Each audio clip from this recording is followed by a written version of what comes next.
Hello everyone, so this is Edmond, Mindaros channel, isang content creator at gumagawa ng mga tutorials katulad ng laptop, PC, troubleshootings, mobile device, troubleshootings at marami pang ibang klaseng tutorials na sinishare ko dito sa aking channel. At sa video ito ay pag-uusapan natin at i-guide ko kayo on how to connect mouse device on your Android mobile phone. So makikita mo dito sa ating screen na gumagana po or ginagamit ko yung mouse na ginagamit natin sa mga PC natin or laptops. So makita mo na ito yung mostly kong ginagamit. So may nakapansin kasi na isang viewers na sabi niya, ba't gumagana yung mouse? Dito ba yung mobile device or yung computer? Ayan, so sa video ito ay ituturo ko sa inyo kung paano ba natin gamitin ang ating mobile device dito lang sa ating Android phone. Okay, so makita nyo dito na gumagana yung ating mouse cursor. So pwede mong pang-click, pang-back, ayan, so pang-scroll mga kaibigan. Pwedeng-pwede po yan. Napakadali lang gawin ito at napakagandang gamitin ito mga kaibigan, lalo na kung ikaw ay content creator na nag-tutorials. Ayan, so makita mo na gumagana po siya. Alright, so wag na natin patagalin at start na natin. So para mapagana natin ang ating mouse na ginagamit sa ating PC or laptop, dito lang sa ating Android mobile phone. So dito naman sa ating Android mobile phone, nakadepende yan kung ano yung ginagamit mo. So yung ating mobile phone ay sa itong Type C. So, iba-iba kasi klase. So, may Type E. So, mga latest ngayon ng mga mobile device na ay puro Type C na siya. And then, next ay kailangan mong bumili dito or mag-provide ng USB connector na Type C para compatible dito sa ating Android device. Ayan. So, makikita mo, ito yung tinatawag na USB connector na Type C. Kung Type E naman, yung gagamitin mo sa mobile device, kailangan mong bumili ng USB connector na Type E pang-connect mo dito.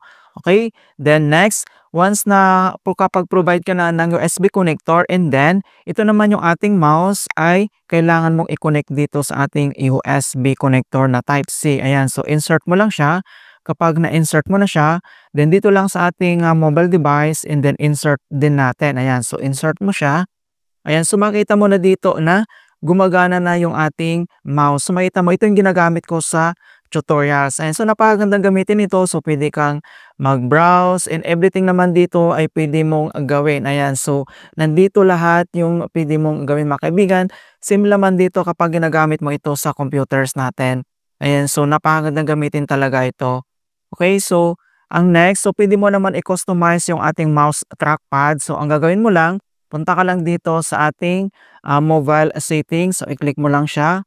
And then, hanapin mo lang dito yung General Management. Okay, so click mo lang dito yung General Management. And then, dito sa General Management ay hanapin mo lang dito yung Mouse and Trackpad. Okay, so makita mo, i-click mo lang. And then, pwede mo naman itong i-adjust yung kanyang pointer speed, yung well scrolling speed, kung gusto mong enhance yung pointer precisions. So, yung kanyang pointer size and color, so pwede mong palitan yung kanyang kulay mga kaibigan. Sali ka lang dito kung anong gusto mong kulay. So, na-change na siya.